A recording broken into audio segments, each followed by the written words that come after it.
খলিফা হজরত ওমর রাদিয়াল্লাহু তাআলা ৫৮৪ খ্রিস্টাব্দে জন্মগ্রহণ করেন এবং ৬৪৪ খ্রিস্টাব্দে মৃত্যুবরণ করেন। তিনি ছিলেন ইসলামের দ্বিতীয় খলিফা ও প্রধান সাহাবীদের অন্যতম। প্রথম খলিফা হজরত আবু বকরের মৃত্যুর পর তিনি দ্বিতীয় খলিফা হিসেবে দায়িত্ব গ্রহণ করেন। ওমর রাদিয়াল্লাহু তাআলা ইসলামী আইনের একজন অভিজ্ঞ আইনজ্ঞ ব্যক্তি ছিলেন। ন্যায়ের পক্ষাবলম্বন করার কারণে তাকে আল ফারুক অর্থাৎ সত্য মিথ্যার পার্থক্যকারী উপাধিতে ভূষিত করা হয়। আমিরুল মুমিনিন উপাধিটি সর্বপ্রথম তার ক্ষেত্রে ব্যবহৃত হয়েছে। ইতিহাস তাকে প্রথম ওমর হিসেবেও উল্লেখ করা যায়। নামের মিল থাকার কারণে পরবর্তীকালের উমাইয়া খলিফা ওমর ইবনে আবদুল আজিজকে দ্বিতীয় ওমর হিসেবে সম্বোধন করা হয়। সাহাবীদের মর্যাদার ক্ষেত্রে সুন্নিদের কাছে হজরত আবু বকরের পর ওমরের অবস্থান। শিয়া সম্প্রদায় ওমরের এই অবস্থান স্বীকার করেন না। এছাড়া তিনি ছিলেন ইসলামের নবী হজরত মুহাম্মদ সাল্লাল্লাহু আলাইহি ওয়াসাল্লামের শ্বশুর, যেহেতু ওমর রাদিয়াল্লাহু তাআলার মেয়ে হাফসা ছিলেন নবী হজরত মুহাম্মদ সাল্লাল্লাহু আলাইহি ওয়াসাল্লামের স্ত্রী। ওমরের শাসনামলে খিলাফতের সীমানা অকল্পনীয়ভাবে বৃদ্ধি পায়। এ সময় তার সাম্রাজ্য বাইজেন্টাইন সাম্রাজ্যের 2/3 মুসলিমদের নিয়ন্ত্রণে আসে। তার শাসনামলে জেরুজালেম মুসলিমদের হস্তগত হয়। তিনি পূর্বের খ্রিস্টান রীতির বদলে ইহুদিদেরকে জেরুজালেমে বসবাস ও উপাসনা করার সুযোগ দিয়েছিলেন। তার জীবনকর্মের উপর শিবলি নোমানীর রচিত আল ফারুক অন্যতম। ওমর রাদিয়াল্লাহু তাআলা মক্কার কুরাইশ বংশের বনু আদি গোত্রে জন্মগ্রহণ করেন। তার পিতার নাম খাত্তাব ইবনে নুফাইল, মাতার নাম হানতামা বিনতে হিশাম। তার মা বনু মাখজুম গোত্রের সদস্য ছিলেন। যৌবনে তিনি মক্কার নিকটে তার বাবার উট চরাতেন। তার বাবা বুদ্ধিমত্তার কারণে গোত্রের সম্মান লাভ করেছিলেন। ওমর রাদিয়াল্লাহু তাআলা বলেছেন, আমার বাবা খাত্তাব ছিলেন একজন কঠোর প্রকৃতির মানুষ। তিনি আমাকে দিয়ে কঠোর পরিশ্রম করাতেন। যদি আমি কাজ না করতাম তবে তিনি আমাকে মারধর করতেন এবং ক্লান্ত হওয়া পর্যন্ত কাজ করাতেন।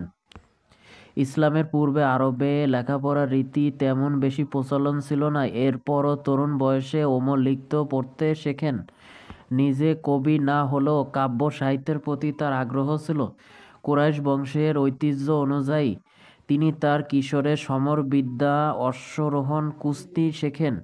তিনি দীর্ঘদেহী, শারীরিকভাবে শক্তিশালী ছিলেন। কুস্তিগীর হিসেবে তার খ্যাতি ছিল। এছাড়াও তিনি একজন সুবক্তা ছিলেন। তার বাবার পরে তিনি তার গোত্রের একজন বীরত্ব মীমাংসাকারী হন। ওমর একজন বণিক হিসেবে বাণিজ্য শুরু করেছিলেন। তিনি বাইজেন্টাইন সাসানীয় সাম্রাজ্যের বাণিজ্যের উদ্দেশ্যে বেশ কয়েকবার গিয়েছিলেন। ওখানে তিনি রোমান পার্সিয়ান পণ্ডিতদের সাথে সাক্ষাৎ লাভ করেন এবং এসব সমাজের অবস্থা সম্পর্কে তিনি অবগত হন। ৬১০ খ্রিস্টাব্দে মহানবী হজরত মুহাম্মদ সাল্লাল্লাহু আলাইহি ওয়াসাল্লাম ইসলাম প্রচার শুরু করেন। অন্যান্য মক্কাবাসীর মতো ওমর রাদিয়াল্লাহু তাআলা প্রথম পর্যায়ে ইসলামের বিরোধিতা করেছিলেন। তার হাতে মুসলিমরা নির্যাতিত হয়। বিরোধিতার এক পর্যায়ে তিনি হজরত মুহাম্মদ সাল্লাল্লাহু আলাইহি ওয়াসাল্লামকে হত্যা করতে চেয়েছিলেন। তিনি কুরাইশদের একতায় বিশ্বাস করতেন এবং ইসলামের উত্থানকে কুরাইশদের মধ্যে বিভাজন সৃষ্টির কারণ হিসেবে বিবেচনা করেন। ওমর রাদিয়াল্লাহু তাআলা ৬১৬ সালে ইসলাম ধর্ম গ্রহণ করেন। ওমরের ইসলাম গ্রহণের দুটি বর্ণনা রয়েছে। এক, ইবনে সাদ ইবনে হিশাম দারকুতনি ইবনে আশিরের বর্ণনায় ওমর রাদিয়াল্লাহু তাআলা নবী সাল্লাল্লাহু আলাইহি ওয়াসাল্লামকে হত্যার উদ্দেশ্যে বের হয়েছিল। পথিমধ্যে তার বন্ধু নাঈম বিন আবদুল্লাহর সাথে দেখা হয়। নাঈম গোপনে মুসলিম হয়েছিলেন, তবে ওমর তা জানতেন না। ওমর রাদিয়াল্লাহু তাআলা তাকে বলেন যে তিনি মুহাম্মদকে হত্যার উদ্দেশ্যে যাচ্ছেন। এ সময় ওমর রাদিয়াল্লাহু তাআলা তার বোন ভগ্নিপতি ইসলাম গ্রহণের বিষয়ে জানতে পারে। এই সংবাদে রাগান্বিত হয়ে ওমর রাদিয়াল্লাহু তাআলা তার বোনের বাড়ির দিকে যাত্রা করেন। বাইরে থেকে তিনি কুরআন তিলাওয়াতের আওয়াজ শুনতে পান। এ সময় খাত্তাব ইবনুল আরাদ তাদের সূরা তাহা বিষয়ে পাঠ দিচ্ছিলেন। ওমর রাদিয়াল্লাহু তাআলা ঘরে প্রবেশ করলে তারা পাণ্ডুলিপিটি লুকিয়ে ফেলেন। কিন্তু ওমর রাদিয়াল্লাহু তাআলা তাদের জিজ্ঞাসাবাদ শুরু করে এক পর্যায়ে তাদের উপর হাত তোলেন। এরপর বোনের বক্তব্যে তার মনে পরিবর্তন আসলে তিনি স্নেহপূর্ণভাবে পাণ্ডুলিপিটি দেখতে চান, কিন্তু তার বোন তাকে পবিত্র হওয়ার জন্য গোসল করতে বলেন। বলেন যে এরপরে তিনি তা দেখতে পারবেন। ওমর রাদিয়াল্লাহু তাআলা গোসল করে পবিত্র হয়ে সূরা তাহার আয়াতগুলো পাঠ করেন। এতে তার মন ইসলামের দিকে ধাবিত হয়। এরপর তিনি হযরত মুহাম্মদ সাল্লাল্লাহু আলাইহি ওয়াসাল্লামের কাছে গিয়ে ইসলাম ধর্ম গ্রহণ করেন। তখন তার বয়স হয়েছিল ৩৯ বছর। ইসলাম গ্রহণের পর ওমর রাদিয়াল্লাহু তাআলা একসময় মুসলিমদের সবচেয়ে কঠোর প্রতিপক্ষ আবু জেহেলকে তা জানান। ওমরের ইসলাম গ্রহণের পর প্রকাশ্যে কাবার সামনে নামাজ আদায় করাতে মুসলিমরা বাধার সম্মুখীন হয়নি। ইসলাম গ্রহণের পর গোপনীয়তা পরিহার করে প্রকাশ্যে তিনি মুসলিমদের নিয়ে বাইরে আসেন, কাবা প্রাঙ্গণে উপস্থিত হন। তিনি ছাড়াও হামজা ইবনে আব্দুল মুত্তালিব এই দলের নেতৃত্ব ছিলেন।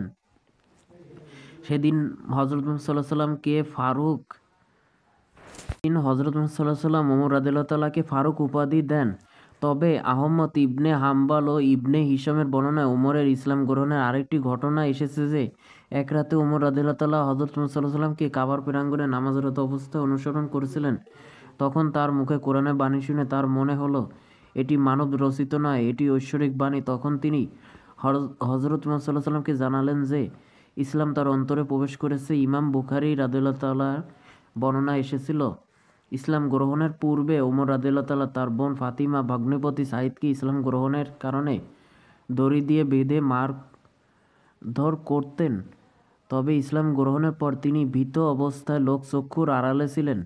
স্থানীয় জনগণ তার ধর্মান্তরিত হওয়া জানতে পেরে তাকে মারতে আসলে আল-আস ইবনে ওয়াইল তাকে রক্ষা করেন।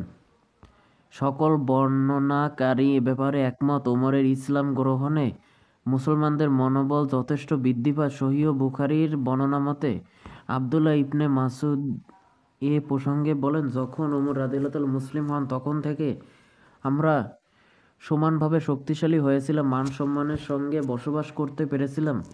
মক্কা নগরীতে নির্যাতনের কারণে এবং মদিনা থেকে নিরাপত্তার নিশ্চয়তা আসায় মুসলিমরা মদিনায় হিজরত করতে থাকে। অধিকাংশ ব্যক্তি ধরা পড়ার ভয়ে রাতে হিজরত করতেন, কিন্তু ওমর রাদিয়াল্লাহু তাআলা দিনের বেলা ২০ জন সাহাবী সহ প্রকাশ্যে হিজরত করেন। তখন তিনি কাফেরদের লক্ষ্য করে বলেন, কে আছো নিজ স্ত্রীকে বিবাহ করবে, কে আছো নিজ সন্তানকে এতিম করবে, এসো আমার সঙ্গে মোকাবেলা করো। এ সময় তার সাথে সাঈদ ইবনে যায়েদ ছিলেন।